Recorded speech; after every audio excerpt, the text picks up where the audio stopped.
നമസ്കാരം, ന്യൂസ് കേരള ടുഡേയിലേക്ക് സ്വാഗതം. നാടിനെ നടുക്കിയ ഇരട്ട കൊലപാതകമാണ് ഇപ്പോൾ അരങ്ങേറിയിരിക്കുന്നത്. ഇന്ദ്രപ്രസ്ഥം ഉടമയും ഭാര്യയുമാണ് കൊല്ലപ്പെട്ടിരിക്കുന്നത്.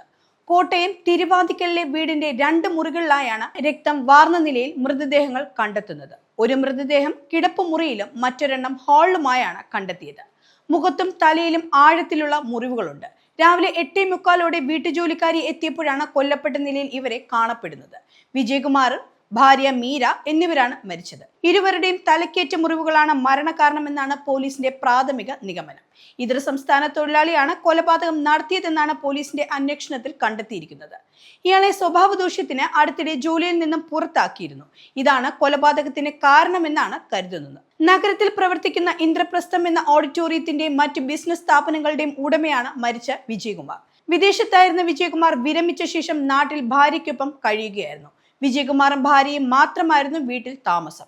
ഇവർക്ക് ഒരു മകനുണ്ടായിരുന്നു. ഈ മകനും കുറെ വർഷങ്ങൾക്ക് മുമ്പ് റെയിൽവേ ട്രാക്കിൽ മരിച്ച നിലയിൽ കണ്ടെത്തിയിരുന്നു. വീടിന്റെ 2 മുറികളിലായാണ് മൃതദേഹങ്ങൾ കണ്ടെത്തിയത്. മൃതദേഹങ്ങളിൽ മുറിവേറ്റ പാടുകളുണ്ട്.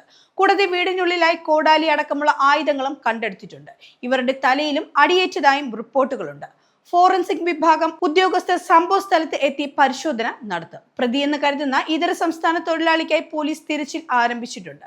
ഇയാളെ പോലീസ് മോഷണക്കുറ്റത്തിന്റെ പേരിൽ കസ്റ്റഡിയിലെടുത്തിരുന്നു. തുടർന്ന് ഇയാളെ ജോലിയിൽ നിന്ന് പുറത്താക്കുകയും ചെയ്തിരുന്നു. ഇതാണ് വൈരാഗ്യത്തിന് കാരണമെന്നാണ് കരുതുന്നത്. ഇവരുടെ വീട്ടിൽ ഒരു സുരക്ഷാ ജീവനക്കാരനും ഉണ്ടായിരുന്നു. എന്നാൽ ഇയാൾ പ്രായമുള്ള ആളായിരുന്നു. കൂടാതെ കേൾവിശക്തിയും കുറവായിരുന്നു. അതുകൊണ്ട് തന്നെ സംഭവം നടന്നത് ഇയാൾ അറിഞ്ഞിട്ടില്ല. നാട്ടുകാർ അറിഞ്ഞതിനു ശേഷം മാത്രമാണ് ഇയാളും വിവരങ്ങൾ അറിയുന്നതെന്നാണ് പോലീസ് വ്യക്തമാക്കുന്നത്. ഇദ്ദേഹത്തെയും പോലീസ് ചോദ്യം ചെയ്യുന്നുണ്ട്. CCTV ദൃശ്യങ്ങൾ ഉൾപ്പെടെ പരിശോധനയിലാണ്.